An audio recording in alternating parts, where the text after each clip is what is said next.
We are coming to you live from the country's capital in Babani. This is the news at 7. I'm Sedi Kakama, the news.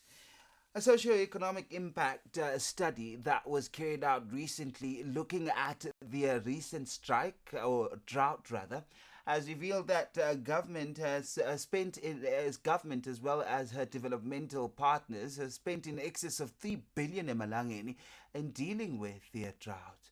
Now, this is something that was revealed by the Prime Minister Dr. Barnabas Sibusiso Dlamini during the commemoration of the International Day for the reduction of risk, which was commemorated in Matapa yesterday. The Prime Minister was represented by his Deputy Senator Paul Dlamini. We have a report.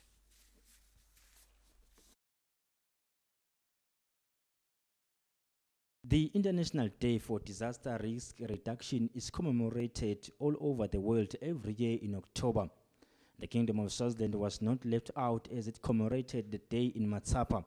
The commemoration was graced by the Deputy Prime Minister, Senator Paul Dlamini, who was representing the Prime Minister, Dr. Barnabas Sibusiso Dlamini. The Deputy Prime Minister, when reading the Prime Minister's speech, said His Majesty's government is fully committed to resilience building, demonstrated by its investment in risk and impact mitigation, enhancing the country's disaster preparedness capacity. The theme of 2017 is Target B of the 7 targets of the Sendai framework, namely reducing the number of people affected by disasters by the year 2030. This is part of a global campaign to raise awareness about effective actions, policies, and practices that are put in place to reduce vulnerability to disaster. It is about saving lives, livelihoods, and property, as well as building resilient social and economic systems. Disaster, risk reduction, and resilience building are an integral part of our national development planning. Government is aware that the principal driver causing an increase in the frequency and intensity of natural disasters is in the country and indeed around the world is climate change.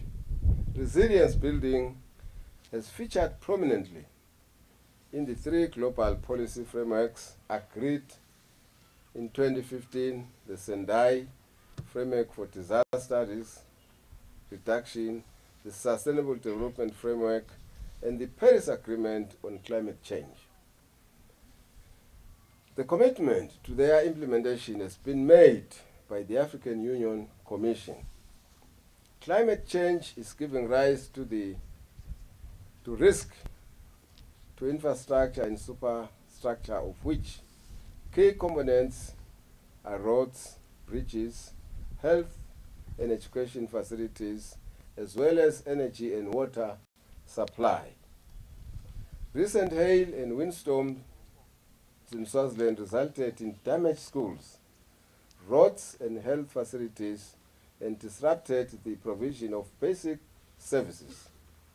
Government has become aware of the need to establish construction norms at the same time as improving preparedness, response operations, and maintenance procedures to ensure the safety of national infrastructure. The Prime Minister commended the work of the National Disaster Management Agency during the recent drought which hit the country. I feel this is an important moment to say a few words of commendation for the work done by our National Disaster Management Agency, NDMA, during the recent drought, followed by its socio-economic impact study, which revealed that more than 3 billion was spent by government and development partners in tackling the impact of the drought. The NDMA has made a significant contribution in policy development, education, and awareness, raising and providing technical assistance in risk and vulnerability assessments with extensive community participation at all levels. To demonstrate the country's preparedness for man-made disasters such as road accidents, toxic emissions and fire disasters, several real-life simulations were performed by the country's uniformed forces where they demonstrated how they collaborate their efforts in dealing with disasters. For Swazitv News, I'm Linton Kule with Sibusiso Ngubane in Matsapa.